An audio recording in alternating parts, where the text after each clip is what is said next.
Draymond, which one is it? I am the one. All right, excuse me. I'll get on there. All right. Check. Check. Turn around. All right. So let's look at the different parts of the United Nations. All right. Now you don't need to know all this. Do any look familiar?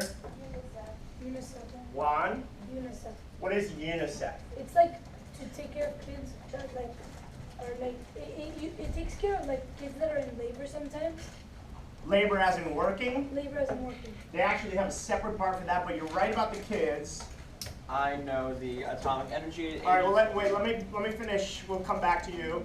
What does UNICEF do? They provide medicine and food to kids who can't afford it. Excellent. All right. Let's start a little category, just like how do they help people? All right. This would be Is that aid, circle big? right? And we'll put down UNICEF, which you see is on your quiz tomorrow. And it's simply something that provides medicine, food, healthcare, pretty much the same as medicine, but kind of, let's just put down food / healthcare for kids. Okay. Back to Cameron. Cameron, you said the atomic energy. Yep. Okay, what do you think? What are we talking about? We're talking about, for example, maybe providing nuclear energy to people who can't really afford it, researching sort of, I guess, maybe new things that have to do with atomic things, maybe a new MRI machine, for example. Now that it sounds like that, right? And you're on the right track. Now, it's not so much that they would want to help people get nuclear technology, right? But they tried to do something with nuclear stuff. Let's stick with this. Not advancing nuclear, but It's devancing. Using it for energy, other things other than just having it around. okay. So countries want it for energy, right? But what are we worried that they would use it for? Weapons of mass destruction. For a nuclear bomb, right? So the Atomic Energy Organization will go into countries that want to have, electricity. By the way, this electricity right now, Indian River nuclear plant. Our electricity is from a nuclear plant. Right? Nuclear energy is clean. It only lets out exhaust, but it's dangerous sometimes. Right? Look at what happened in Japan. What happened? So we're not doing Japan. So they would go into a country like Iran or Iraq, who have questionable pasts, where we worry about them having nuclear technology, and they will try to keep track of what happens with that. Another big job, what is a country that has a lot of nukes, but we're worried they don't take care of them? North Korea or No, Russia? not North Korea. Oh. Not China, because China's got the money to take care of theirs. Russia? Russia, all right? So they will go to Russia, check out their nuclear stockpiles, and make sure they're safe, all right? We don't need to know that one. Another one we do need to know, though, is UNESCO, all right? Put UNESCO here.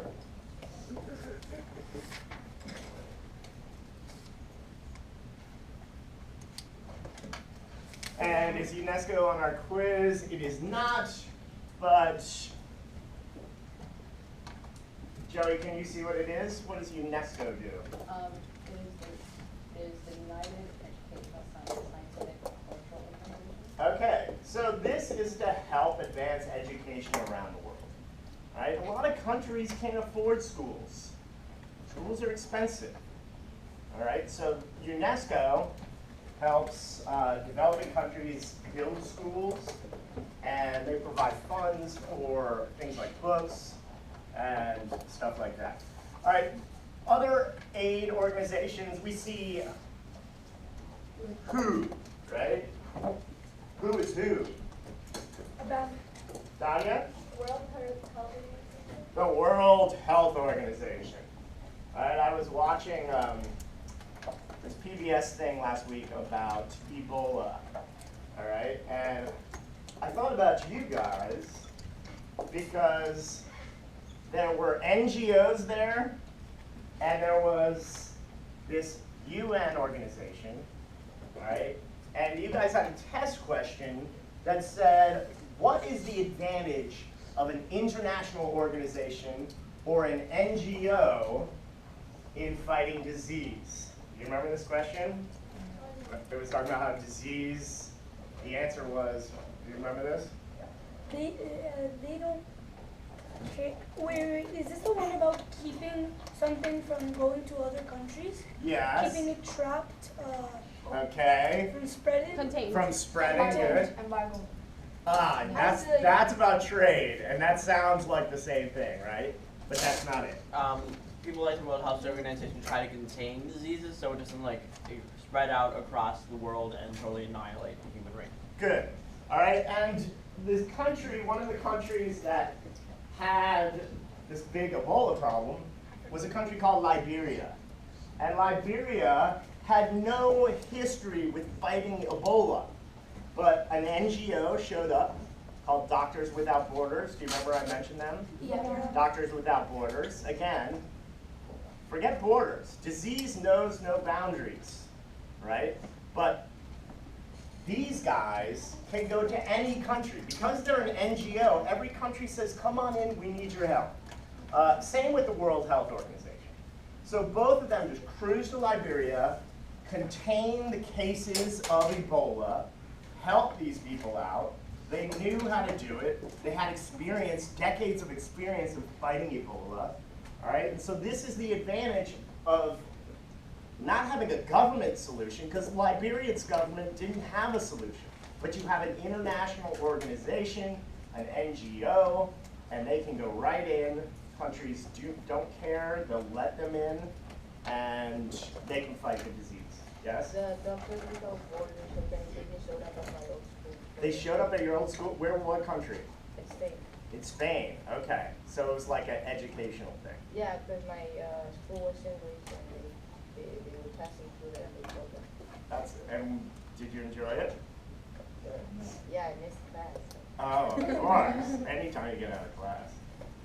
I thought Ebola just like came out like a year ago or something. It resurfaced, all right, but it has been around.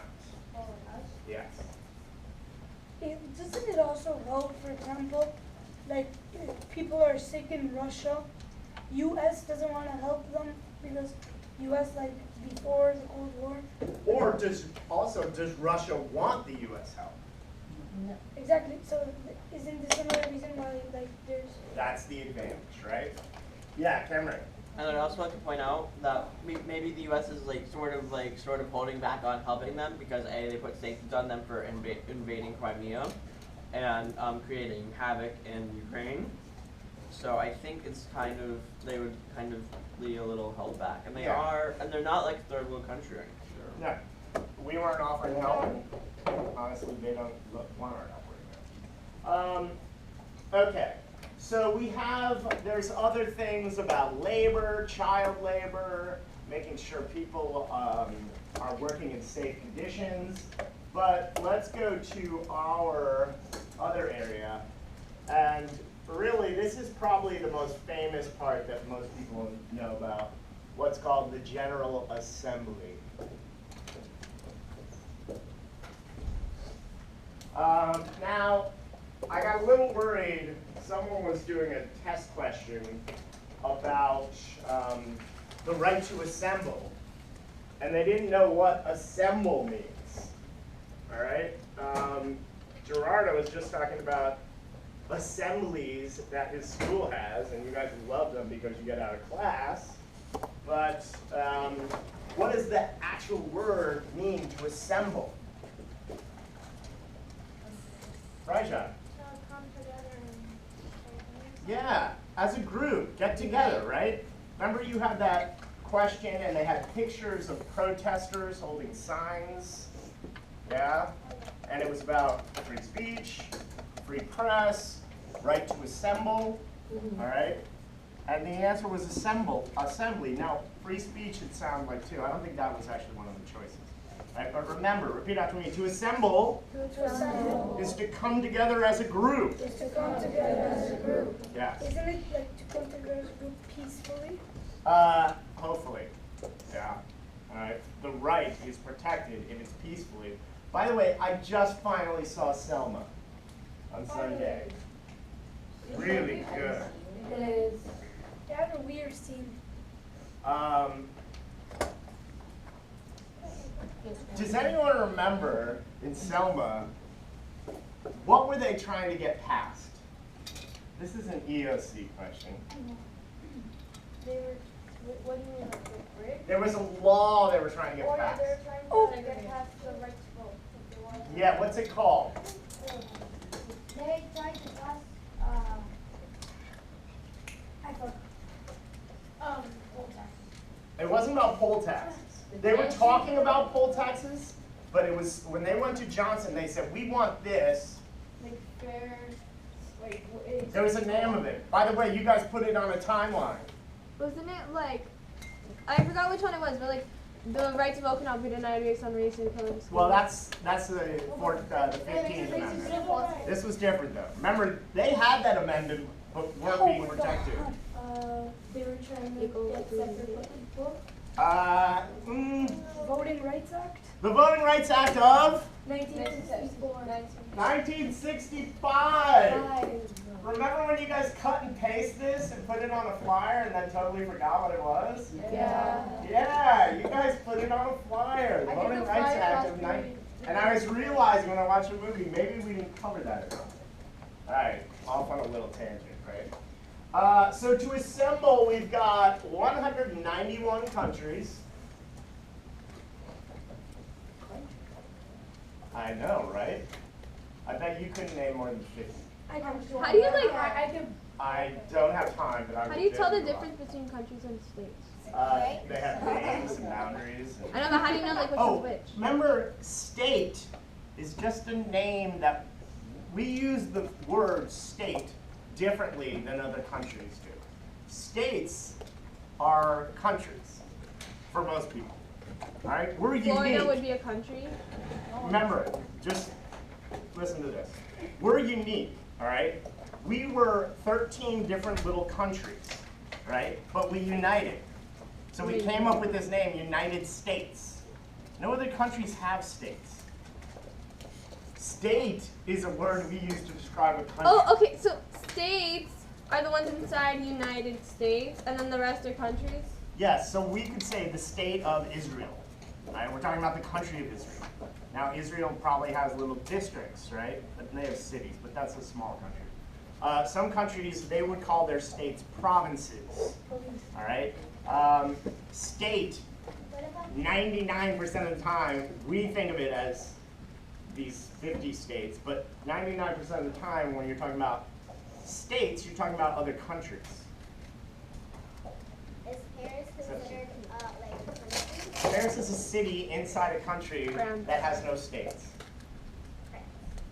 Correct. All right. So 191 states. I like this little quote they've got up there. One nation, one vote. All right, I'm going to show you another picture of the General Assembly, and you will automatically recognize it. So what else do we have up here? Look, we've got world trade. I'm going to put down an economic category. Is that it for general? Yes, we'll come back to that.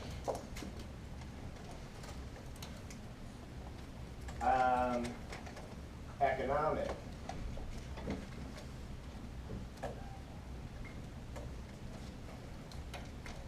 If I put down WTO, what am I talking about? World Trade Organization. Excellent. What do you think they deal with? Trade. Oh my gosh, you're right. Cristobal, are you writing this down? Okay, why do you keep turning around? What are you looking at? Okay.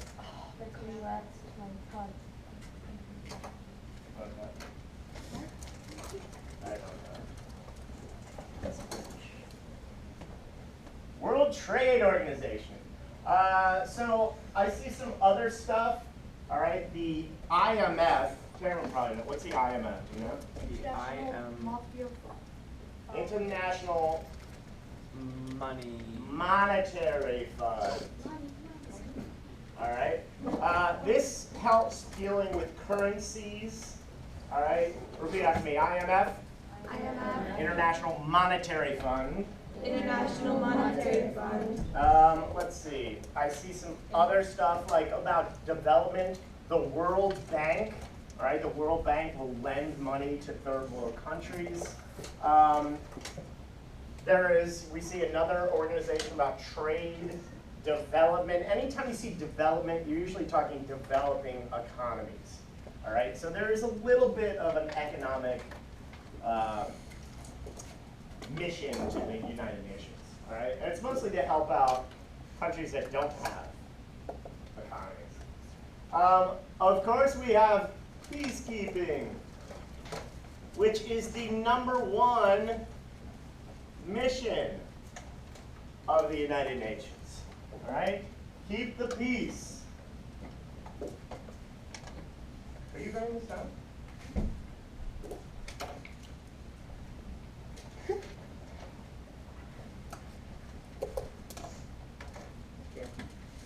Excuse me. What, do you want that? No, that's bleach on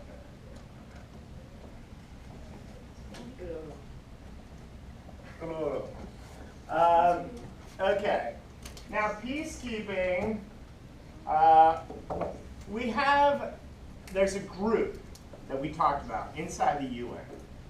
And there's 5 permanent members to it. And they kind of deal with conflicts around the world. It's the UN Security Council. The Security Council. Good, Cameron. All right, so the Security Council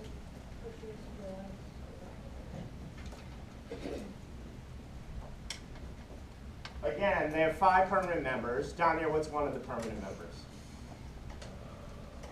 Think of the 5 most powerful countries. Oh, U.S., of course.